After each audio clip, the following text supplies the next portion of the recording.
Nós vamos conversar um pouquinho hoje sobre a doação de órgãos, que é muitas vezes um mito para a população em geral.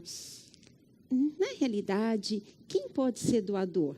Pode ser, nós temos a doação em vivo e temos o doador falecido. Uma coisa muito importante que a gente fica muitas vezes em dúvida, o que a gente pode doar em vida? Em vida, eu posso doar um dos rins, eu posso doar parte de um pulmão, eu posso doar parte do fígado e eu posso doar a medula óssea. Uma coisa muito importante quando a gente pensa em doação é que a gente acreditar que a gente pode manter um pouquinho dessa vida do nosso familiar após a morte num outro paciente que está dependendo disso para manter-se vivo. Os doadores em vida, como que a gente... qualquer pessoa pode ser doador em vida, mesmo que você não tenha um parente próximo que esteja precisando de um transplante? Sim. Porém, a gente divide a doação em vida em aparentado, quando você tem um parente, e daí que depende basicamente de você querer fazer este ato de doar, e depende se você tem boas condições físicas. Quais são os parentes que podem estar doando? A gente pode ter os parentes de primeiro grau, como pai, como filho. A gente pode ter os parentes de segundo grau, que são os tios. E a gente pode ter até a terceira e quarta geração das nossas famílias.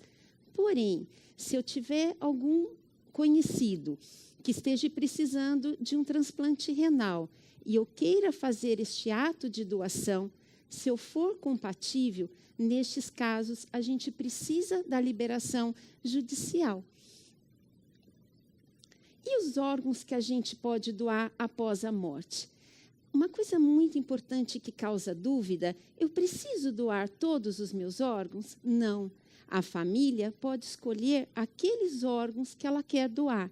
E, desta forma, eu posso doar os 2 rins, eu posso doar o coração, pulmão, fígado, eu posso doar o intestino, eu posso doar só os tendões, eu posso doar cartilagem e posso doar os ossos também. Outra questão, muitas vezes, que colocam é se a religião ela influencia ou não. E o que cada religião fala? De uma forma geral, todas as religiões elas encorajam essa atitude de preservação da vida, como sendo um ato caridoso, de amor ao próximo e considerando uma decisão individual de cada seguidor, independente do seu crédulo. Outro ponto que é importante, que muitas vezes a gente questiona, existe mesmo uma fila única de espera? Sim. E isso no Brasil ele é muito bem determinado, muito bem seguido, né? De forma que eu considero extremamente seguro.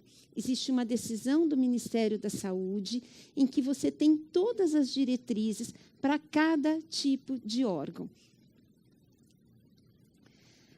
Se a gente vai pensar no doador falecido, o que a gente vê hoje em dia ainda é que, muitas vezes, na hora dessa decisão, que é um momento muito difícil para os familiares decidirem, eles começam a ter vários questionamentos.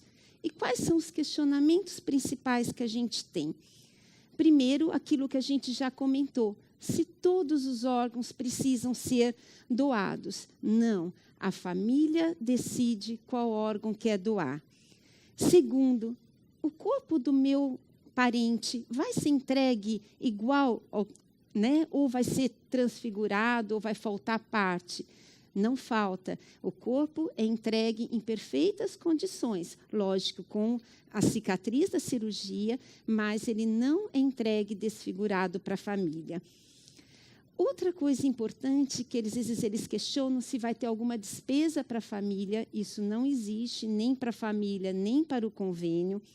Se o paciente vai ter dor, é uma coisa que incomoda muito, porque fala, ele vai ter uma anestesia, ele vai estar sentindo dor, isso a gente tenta esclarecer bem para a família. e se a gente vai ter contato para quem a gente está doando o órgão. Isso é uma coisa extremamente sigilosa. A gente não tem esse contato. Se você quiser ser um doador, você pode ser um doador, mas você não vai ter contato com quem vai receber o seu órgão. E qual será a sequência de eventos? Isso vai atrasar para liberar o corpo para o familiar? Né? Isso vai ser uma coisa bem dinâmica, que ela, hoje em dia ela é extremamente coordenada e estruturada para que você não atrase todo esse processo. Porém, ele dura um tempo. Ele dura um tempo do momento que você faz a notificação até você passar por todas as fases do processo, que dura, em média, de 20 a 36 horas. Finalizando, o importante é que nem o doador, nem os seus familiares, eles podem escolher o receptor, exceto na doação em vida, onde já está determinado o doador e o receptor. E a responsabilidade de indicar para quem vai o órgão é da Central Nacional de Doação de Órgãos, com base em todos os critérios, como a gente falou. Então, como isso acontece? Então, eu tenho no hospital, numa terapia intensiva, um provável doador. A partir do momento que você tem, o hospital aborda a família inicialmente e ele vai notificar a OPO, que é o órgão de procuras de órgãos, que aqui em São Paulo nós temos 4 locais responsáveis que vão captar esses órgãos.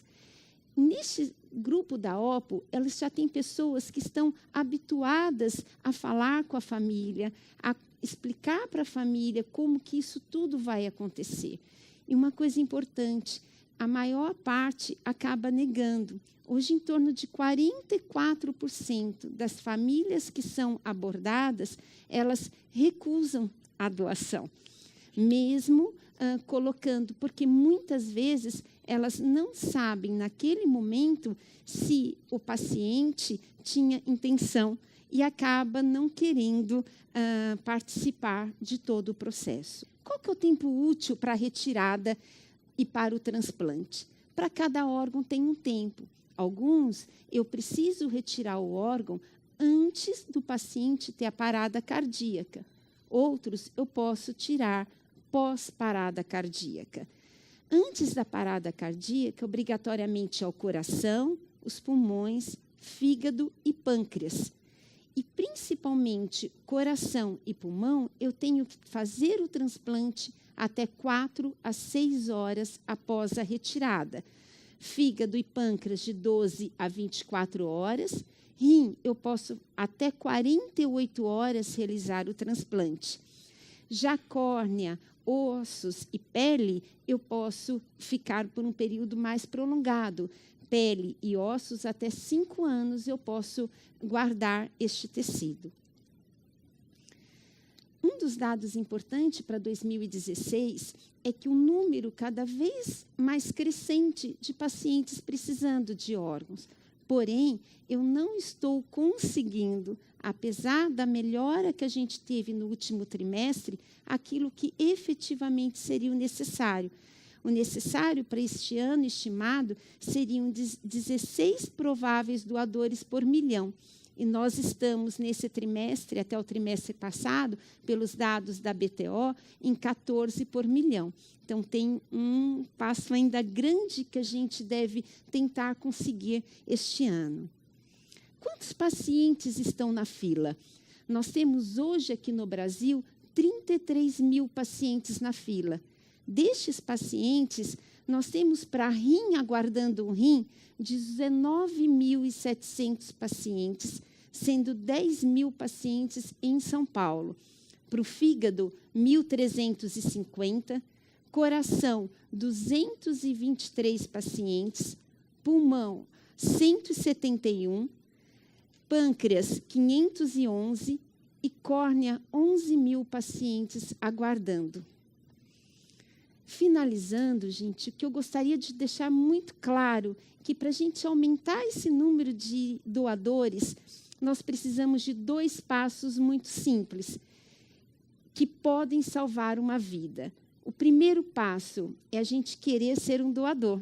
Se a gente quiser ser um doador, já é um grande passo. E o segundo passo, a gente avisar a nossa família. Porque se a gente avisar a nossa família, por mais difícil que esteja sendo aquele momento, ela vai se disponibilizar a entrar em todo este processo.